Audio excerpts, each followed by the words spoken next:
దక్షిణాదికి అన్యాయం చేసింది కాంగ్రెస్ పార్టీ అని ఆరోపించారు స్టేట్ బీజేపీ చీఫ్ రామచంద్రరావు. ఓడిపోతామనే భయంతో సీఎం రేవంత్ రెడ్డి దక్షిణాది ఉత్తరాది అంటూ మాట్లాడుతున్నారని మండిపడ్డారు.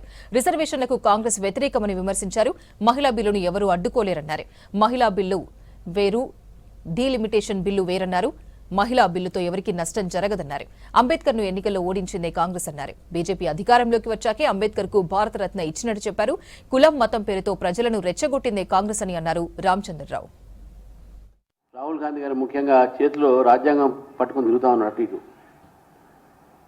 ఎందుకు పట్టుకుని తిరుగుతున్నా మనకైతే అర్థం కాదు. కానీ ఒక్కసారి వారు కూడా వారి యొక్క కాంగ్రెస్ పార్టీ చరిత్రని, అంబేద్కర్ గారిని ఏ విధంగా వారు అవమానించారన్న విషయాన్ని కూడా వారు చూసుకోవాలి.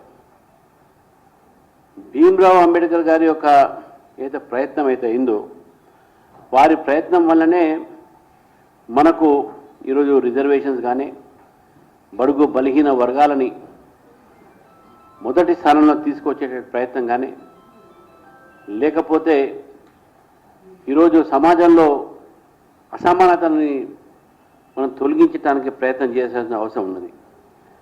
అంబేద్కర్ గారు ఒక రాజ్యాంగాన్నే కాదు, వారు చాలా విషయాల్లో ఎంప్లాయ్మెంట్ ఎక్స్చేంజెస్ కానీ, అదేవిధంగా ఆర్బీఐ యాక్ట్లో గైడ్లైన్స్ కానీ, అదేవిధంగా సెంట్రల్ వాటర్ కమిషన్లో వారి యొక్క పాత్ర, తర్వాత ఇవన్నీ చాలా వరకు వారు చేసినటువంటి ప్రయత్నాలు అవన్నీ కూడా.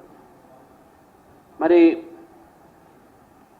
నరేంద్ర మోదీ గారు వచ్చిన తర్వాత బాబాసాహెబ్ అంబేద్కర్ గారికి 5 స్థానాలు గుర్తించి, అంటే వారు పుట్టిన స్థానం దగ్గర నుంచి, వారు చదువుకున్న స్థానం దగ్గర నుంచి లండన్లో, అదేవిధంగా దీక్ష భూమి నాగ్పూర్లో వారు దీక్ష తీసుకున్నారు, చైత్య భూమి ముంబైలో, తర్వాత మహాపరినిర్వాణ భూమి ఢిల్లీలో.